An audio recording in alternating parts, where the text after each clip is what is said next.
नमस्कार, मैं पुनीत पाठक हूं और आप देख रहे हैं छत्तीसगढ़ की बात। बहुत स्वागत है आप सबका। मुख्यमंत्री भूपेश बघेल ने सदन में आज एक जानकारी दी और केंद्र सरकार के ऊपर एक बड़ा आरोप भी इस जानकारी में था। कहा उन्होंने कि चुनाव के कारण केंद्र सरकार छत्तीसगढ़ के विकास में रोड़े अटका रही है, बाधक है। आरोप लगे तो भारतीय जनता पार्टी की तरफ से जवाब आना स्वाभाविक था। धर्मलाल कौशिक ने इस आरोप को बेबुनियाद करार दिया। चुनाव बनाम विकास, आज ये बड़ा मुद्दा है जिस पर हम खुली बहस करेंगे, डिबेट करेंगे। हमारे साथ में पक्ष के, विपक्ष के और एक निष्पक्ष, तीनों बड़े ही कद्दावर लोग हैं जो अपने अपने पक्षों का जवाब देने में समर्थ हैं। उनसे जुड़ें, उनका परिचय आपसे कराएं। इसके पहले एक रिपोर्ट देखिए।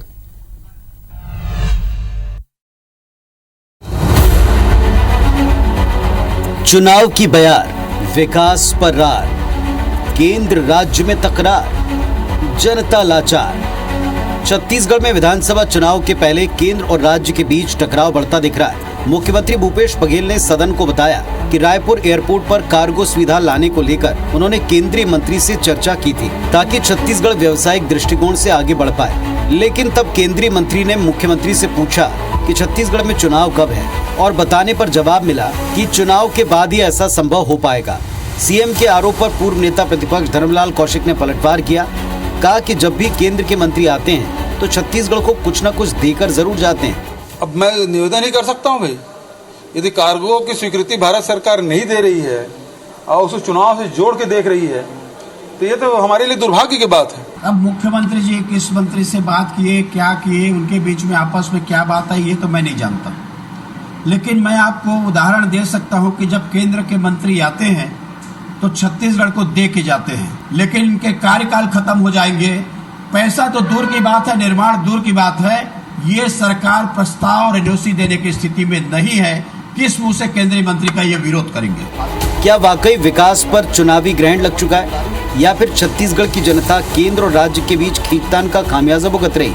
वैसे कांग्रेस हो या बीजेपी, दोनों को इन सवालों का जवाब देने के लिए बहुत जल्द जनता के दरबार में उन्हीं के बीच जाना होगा। सौरभ सिंह परिहार, IBC 24, रायपुर। तो चुनाव को लेकर के एक जो बात की गई कि चुनाव के बाद ही कार्गो की अनुमति संभव होगी। क्या चुनाव विकास की राह में जो जनता की मूलभूत आवश्यकताएं हैं उनकी राह में बाधा बन जाते हैं और बाधा बन रहे हैं? क्या केंद्र और राज्य में अलग अलग पार्टियों की सरकार होने का खामियाजा आम जनता भुगत रही है?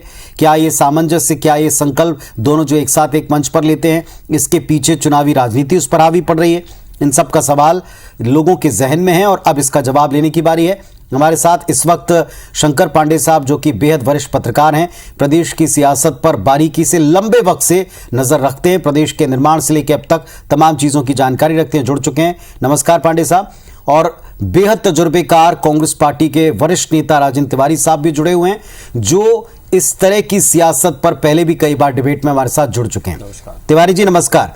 मैं शुरुआत आप ही से करूंगा। जो जानकारी सदन में दी गई, बताया गया कि कार्गो की हम तो अनुमति मांग सकते हैं, अनुमति नहीं मिल रही और कहा गया चुनाव के बाद ही पॉसिबल होगा। कांग्रेस सत्ता पक्ष से कैसे देखता है और क्या हाल इसका पाता है? Opening statement.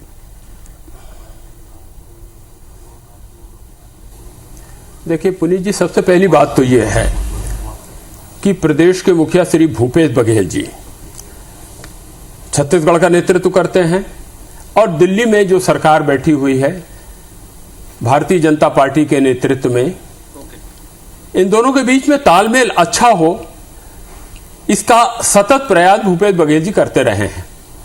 और उसके राजनीतिक मतांतर है, इसमें कोई शक की बात नहीं, नीतियों का मतांतर भी है, मगर जहां छत्तीसगढ़ के विकास की बात आती है वो आगे बढ़ करके, जो अभी शब्द आपने सुनाया ना कि वो निवेदन ही तो कर सकता हूं, आग्रह ही तो कर सकता हूं, वो लगातार छत्तीसगढ़ का किस तरह से विकास हो उस दिशा में लगातार प्रयास करते रहते हैं। जो उनके हाथ में है कि किसानों का जीवन स्तर कैसे सुधरे, मजदूरों का जीवन स्तर कैसे सुधरे, और किस तरह से यहां छोटे व्यापारी हैं उनका जीवन स्तर सुधरे, और किस तरह से यहां बेरोजगारों को रोजगार मिले, तो कैसे स्वास्थ्य की व्यवस्था हो सके, कैसे शिक्षा के क्षेत्र में ज्यादा से ज्यादा स्कूल खोले जा सके। और उदाहरण के रूप में अगर मैं स्वामी आत्मानंद का भी उल्लेख कर सकता हूं, तो जो उनके अधिकार में है उसमें तो वो 100% नंबर छत्तीसगढ़ की जनता उनको देती है।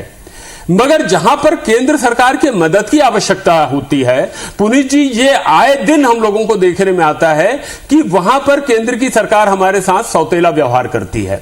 हमको 55,000 करोड़ रुपए, अब आपके पास समय नहीं तो मैं विस्तार से 55,000 करोड़ रुपए अपने हिस्से का, चलिए हम जाएंगे तिवारी जी, हम जाएंगे इसके विस्तार में जाएंगे, हमारे हिस्से का 55,000 हम इसके विस्तार में जाएंगे और इसका हल क्या है थोड़ा सा इस पर भी मैं आपके पास आऊंगा। लेकिन शंकर पांडे साहब की बारी अभी। शंकर पांडे साहब, ये केंद्र और राज्य दोनों को मिलकर काम करना, आखिर केंद्र की सरकार बनाने में भी जनता ही वोट करती है, राज्य की सरकार बनाने में जनता वोट करती है। जनता को अगर ये मैसेज मिले कि जो होगा चुनाव के बाद होगा, कहीं कोई लाभ ना उठा ले, कैसे जनता इस बात से सहन कर पाएगी या इस बात को हम कहें डाइजेस्ट कर पाएगी, ये बात जो अब सामने आ रही?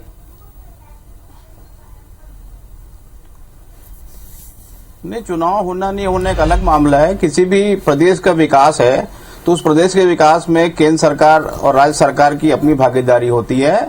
राज्य सरकार के लाभांश में ही केंद्र सरकार कई योजनाओं को स्वीकृति देती है। अब ये चुनाव है, इसलिए अगर कार्गो सुविधा नहीं देने की बात है तो ये बड़ा गंभीर मामला। दूसरा, मुख्यमंत्री जी ने सदन में ये जानकारी दी है, बड़ा गंभीर मामला है। मेरा कहना था कि ठीक है, छत्तीसगढ़ में कांग्रेस की सरकार है, केंद्र में भाजपा की सरकार है और दोनों में मतांतर भी बहुत ज्यादा है, पर मेरा ये सोचना था कि आखिर छत्तीसगढ़ ने विधानसभा चुनाव के बाद 9 सांसद भी तो लोकसभा में चुन के भाजपा के लिए दिए हैं, तो कम से कम उनकी जिम्मेदारी तो ये होना ही चाहिए कम से कम कि किसी भी प्रदेश का विकास हो, क्योंकि जनता तो वही है। लोकसभा में उन्होंने भाजपा को अच्छी मदद की और विधानसभा में उन्होंने कांग्रेस को अच्छी मदद की, और 15 साल लगातार भाजपा की सरकार भी छत्तीसगढ़ में रही है। तो ये सिर्फ चुनाव के नाम से विकास पे रोड़े अटकाना, मैं समझता हूँ ये उचित नहीं है। और ये पहले ऐसा नहीं होता था, पर कुछ सालों से पता नहीं है कैसी एक परंपरा आ गई कि केंद्र राज्यों के बीच जो तकरार बढ़ती जा रही है उसका कुछ समझ में नहीं आ रहा। ये लोकतांत्रिक परंपरा जो होती है ये उसके विपरीत है, मैं समझता हूं। केदार कश्यप जी भी जुड़ गए हैं, पूर्व मंत्री हैं और भारतीय जनता पार्टी के कद्दावर नेता हैं। केदार कश्यप जी का भी स्वागत है इस मंच के ऊपर। केदार जी, क्या केंद्र के मंत्री ये कहकर के कि साहब चुनाव कब है और तारीखों के बाद में, चुनाव हो जाने के बाद में ही आपको कार्गो की फैसिलिटी की सौगात मिलेगी, क्या प्रदेश की जनता ने सांसद जिनको चुने उनके साथ कोई छल नहीं लग रहा आपको? इस जवाब से क्या बीजेपी मैसेज दे रही?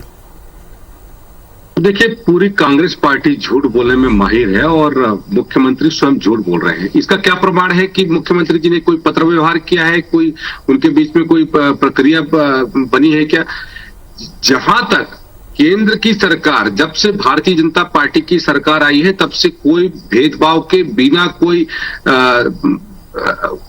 रुकावट डाले आज केंद्र की सरकार लगातार राज्य सरकारों को पैसा उपलब्ध करा रही है। छत्तीसगढ़ ही एक ऐसी सरकार है जो केंद्र पे आरोप लगाती है। केंद्र की सरकार ने यहाँ पर प्रधानमंत्री आवास दिया तो उन्होंने कहा कि यहाँ पर प्रधानमंत्री आवास 2011 के सर्वे के आधार पर नहीं होंगे। 2011 में तो कांग्रेस की सरकार थी। आज इन लोगों को इस बात की तकलीफ है। आज यहाँ पर आयुष्मान भारत योजना का प्रारंभ हमारी सरकार करती है, माननीय मोदी जी करते हैं, तो मोदी जी के नाम से तकलीफ है। मोदी जी के नाम से कहते हैं कि ये योजना हम यूनिवर्सल हेल्थ स्कीम लाएंगे। आज यूनिवर्सल हेल्थ स्कीम पर कितना राशि यहाँ पर वो हुआ है, इस बात का जवाब दे।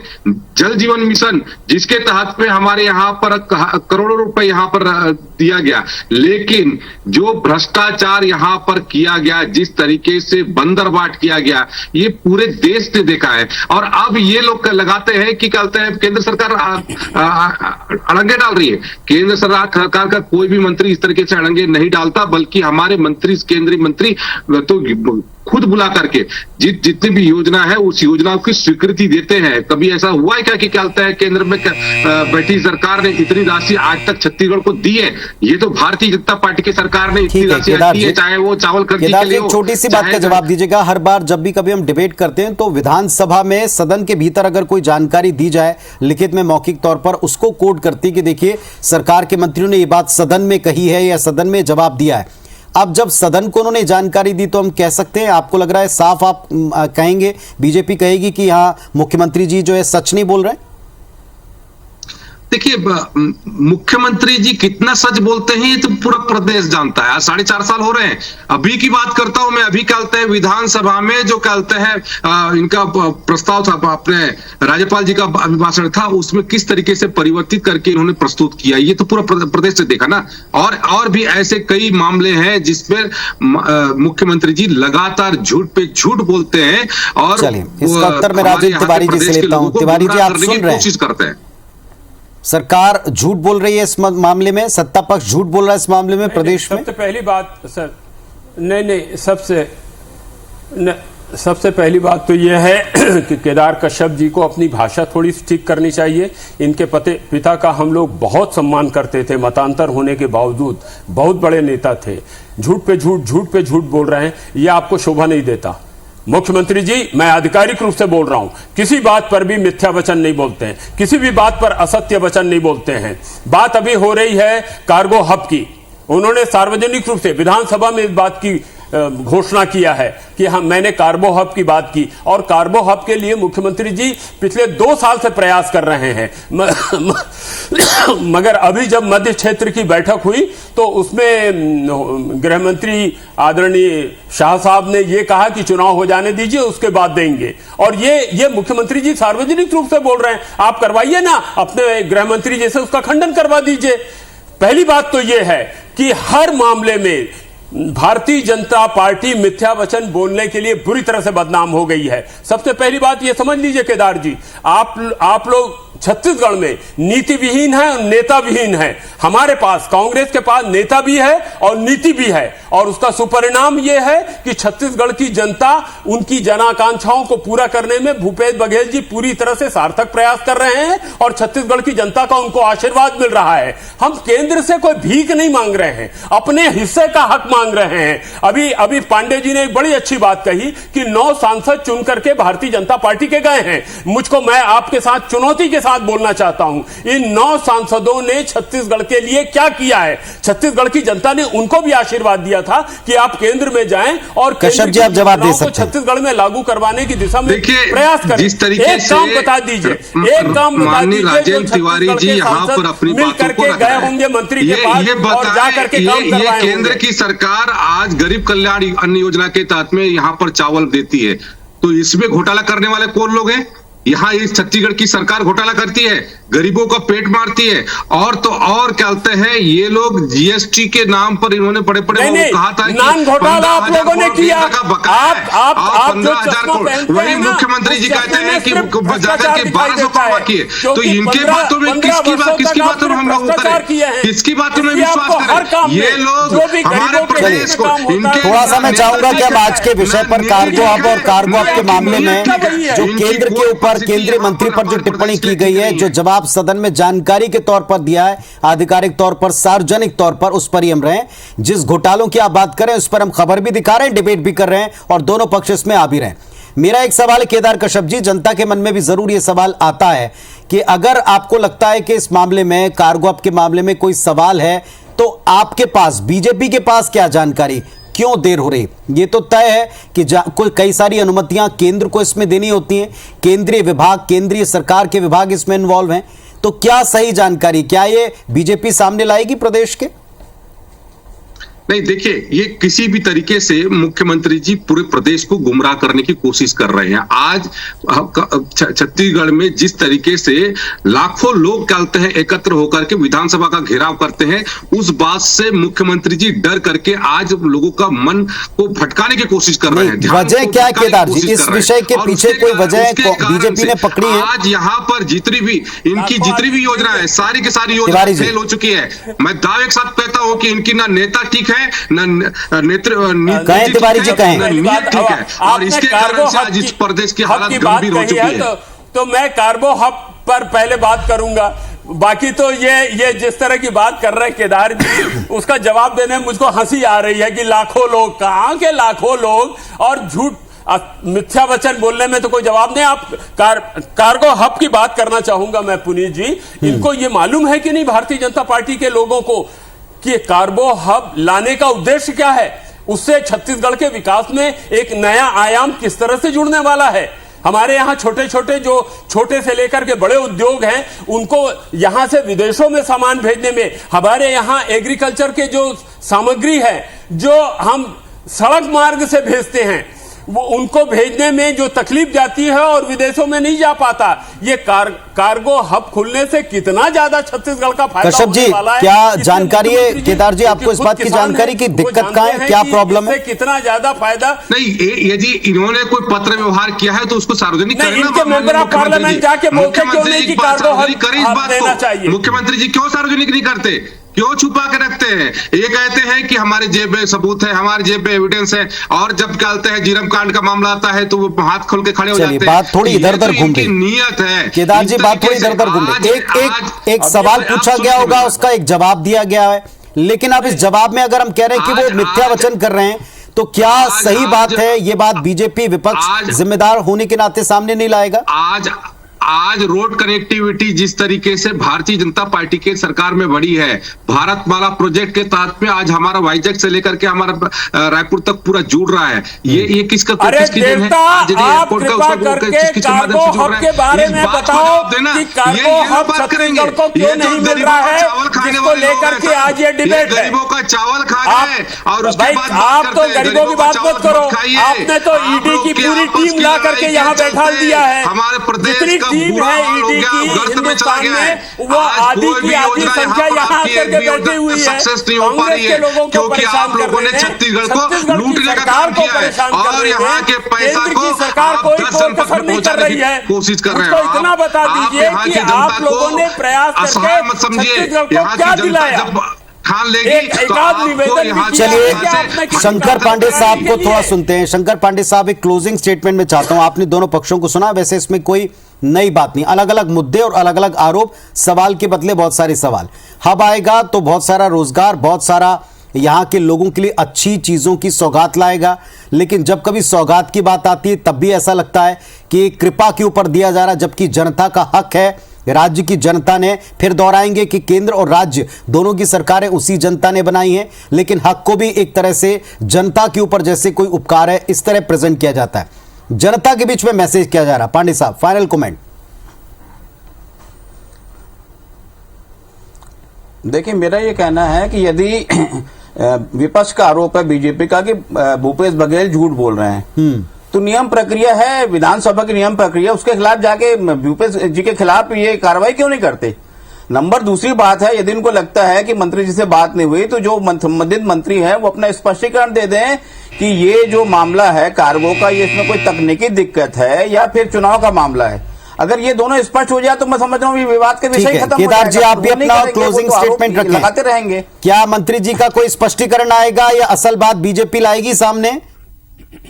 देखिए, अब तो ये स्थिति है कि केंद्र की जितनी भी योजना है उसमें जिस तरीके से एक राज्य सरकार भ्रष्टाचार कर रही है, आज चाहे प्रधानमंत्री आवास की बात करें, चाहे जल जीवन मिशन की बात करें, चाहे आयुष्मान भारत की बात करें, चाहे गरीब कल्याण अन्न योजना की बात करें, सारी योजनाओं में ये पूरी तरीके से भ्रष्टाचार में फंसी है और अपना ध्यान भटकाने के लिए आज इस तरीके से आरोप लगा रही है केंद्र सरकार को कि वो पैसे नहीं दे रही है। लेकिन 20 सेकंड है, राजेंद्र तिवारी साहब पत्र लिखे तो भी पत्रों की पॉलिटिक्स कही जाती है।